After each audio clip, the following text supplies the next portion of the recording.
राजनीति में अगर आप नए नए हथकंडे नहीं अपनाएंगे, वो भी आजकल के वर्तमान समय में, तब आपको शायद सफलता न के बराबर मिलेगी। हम ऐसा इसलिए कह रहे हैं कि अभी हाल ही में पश्चिम बंगाल में एक राजनीतिक भूचाल आया है। पिछले कुछ दिनों में आप देखे होंगे कि पश्चिम बंगाल में एक बाबरी मस्जिद की बात कही जा रही है और यह बाबरी मस्जिद बनवाने जा रहे हैं हुमायूं कबीर। हुमायूं कबीर कौन है? हुमायूं कबीर जो है अभी टीएमसी के विधायक थे, जिसको ममता बनर्जी ने अपने पार्टी से इनको निकाल दिया है।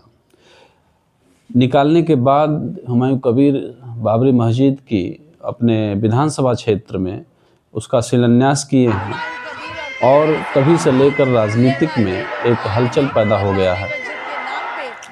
सभी लोगों का ध्यान इधर आकृष्ट हुआ है पश्चिम बंगाल की ओर कि हुमायूं कबीर ऐसा क्यों कर रहे हैं।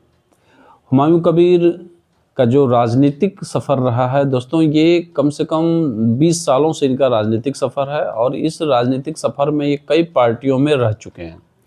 सबसे पहले इन्होंने कांग्रेस ज्वाइन किया था। कांग्रेस में कुछ दिन रहने के बाद इन्होंने फिर टीएमसी में आए और टीएमसी में से के बाद ये यहाँ तक कि बीजेपी में भी ये रह चुके हैं। बीजेपी के टिकट पर मुर्शिदाबाद लोकसभा से ये चुनाव भी लड़ चुके हैं, लेकिन दुर्भाग्यवश ये हार गए। फिलहाल ये है कि अभी ये विधायक टीएमसी के ही थे, जिसको ममता बनर्जी ने अपने पार्टी से इनको निकाल दिया है और उसके मद्देनज़र इन्होंने एक नई राजनीतिक, वही बताया ना आपको कि एक नई राजनीतिक हथकंडे के रूप में बाबरी मस्जिद का शिलान्यास 6 दिसंबर को 2025 को इन्होंने किया। बाबरी मस्जिद का जो शिलान्यास हुआ वो 6 दिसंबर 2025 को ही हुआ।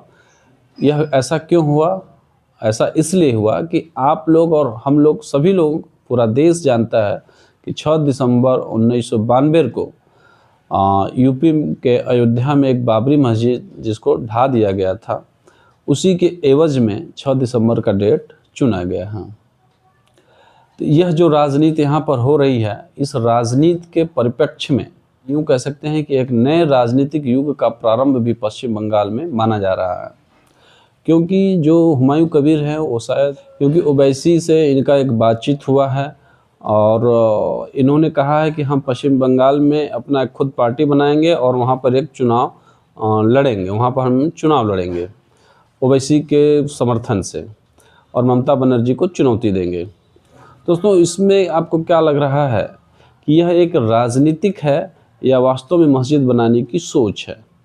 दोस्तों, अगर मुसलमानों की बात करें तो पश्चिम बंगाल में कम से कम 27% मुसलमान है जो टीएमसी को वोट करते हैं, आप भी जानते हैं। तो हो सकता है हुमायूं कबीर के जहन में ये आया हो कि क्यों न यह वोट हम ले लें और अपनी राजनीति शुरू करें। यह सोची समझी चाल है दोस्तों, जिसका आप लोग देख सकते हैं। हाँ, एक बात और है कि ये मस्जिद बनाने के लिए चंदा भी इकट्ठा किया गया है। कहा जा रहा है कि उस पैसा जो मिला है उसको गिनने के लिए मशीन भी लाई गई है।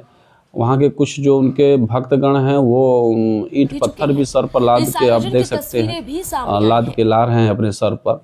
तो एक तरह से इसको देखा जाए तो इसका धुरीकरण का भी करने का यहाँ पर एक संदेश है। दोस्तों, आप लोग को क्या लग रहा है, ये सही है कि गलत है? अगर आपको सही लग रहा है तो ज़रूर कमेंट करके बताइए। जय हिंद।